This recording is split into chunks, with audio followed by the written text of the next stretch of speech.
Jangan mulai bisnis kamu sebelum kamu belajar dan tahu tentang cara bagaimana menentukan harga yang tepat untuk produk kamu.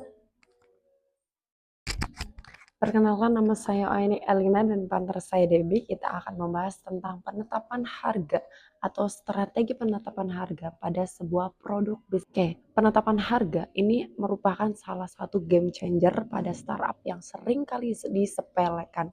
Kenapa? Karena biasanya orang-orang hanya menentukan harga dengan keuntungan yang kita inginkan. Pernah gak sih kita tuh beli brand atau beli produk dari sebuah brand yang mana harganya tuh mahal banget, tapi ternyata kita nggak puas dengan produk tersebut. Tapi ada juga harga yang dijual dengan nilai yang sangat rendah atau harga yang sangat rendah, tapi justru kita mendapatkan kepuasan terhadap produk itu. Nah, semua itu tergantung daripada value yang kita berikan kepada produk tersebut dan produk tersebut yang akan dirasakan oleh pelanggan-pelanggan kita. Kesalahan dalam penentuan harga ini karena tidak memasukkan strategi-strategi yang bisa membuat bisnis kita itu lebih panjang dan juga lebih cepat berkembang. Strategi itu atau pemilihan penetapan harga ini merupakan ibaratkan ketika kita memilih sebuah jalan dengan tujuan tertentu. Dan di sini ada 3 jenis jalan atau 3 jenis strategi yang bisa kita tetapkan. Yang pertama itu adalah cost based pricing, yaitu di mana sebuah produk itu biasanya dihitung HPP-nya atau harga pokok penjualannya, lalu kita memberikan keuntungan atau kita memberikan harga dengan keuntungan yang kita inginkan.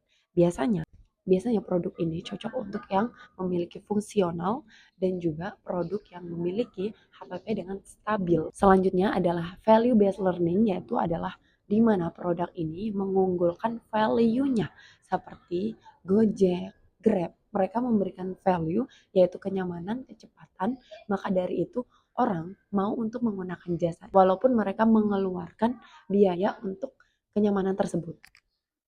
Selanjutnya adalah competition based pricing, yaitu itu adalah harga yang ditetapkan dengan melihat adanya pasar-pasar, harga pasar-pasar yang sudah ada. Nah, biasanya resiko daripada harga competition based pricing ini yaitu adalah perang harga dan juga kehilangan jati diri sebuah produk atau brand tersebut. Jadi perlu diingat bahwasanya harga bukan hanya sekedar angka, tapi juga nilai yang kita perlu berikan dalam produk tersebut untuk dinikmati oleh pelanggan-pelanggan kita.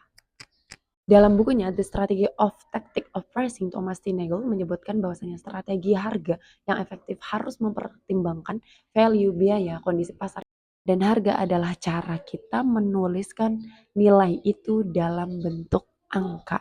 Jadi dalam menentukan sebuah produk, ketika kita memiliki value yang besar, maka kita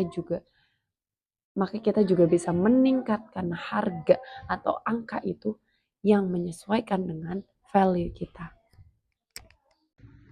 Penetapan harga sangat krusial dalam dunia startup karena menentukan apakah produk kita bisa diterima pasar dan apakah bisnis kita bisa bertahan. Dalam presentasi ini kami akan menjelaskan jenis-jenis strategi harga, contoh penerapannya, kesalahan umum, dan tips praktis bagi startup pemula. Oke, yang poin pertama itu ada 3 strategi umum. Yang pertama itu cost based, yang kedua value based, dan yang ketiga itu ada composition based.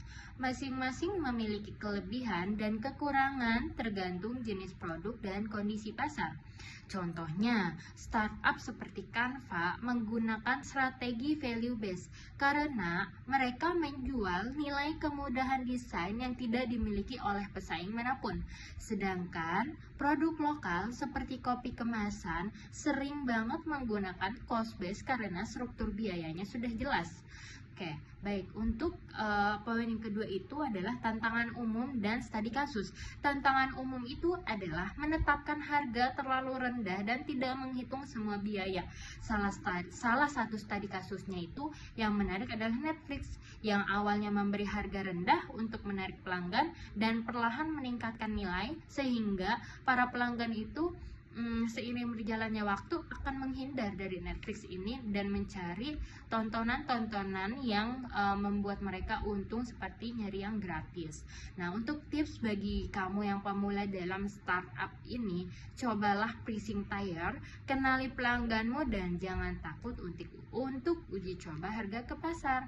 Kesimpulannya adalah harga harus mencerminkan nilai, fleksibel dan berbasis data.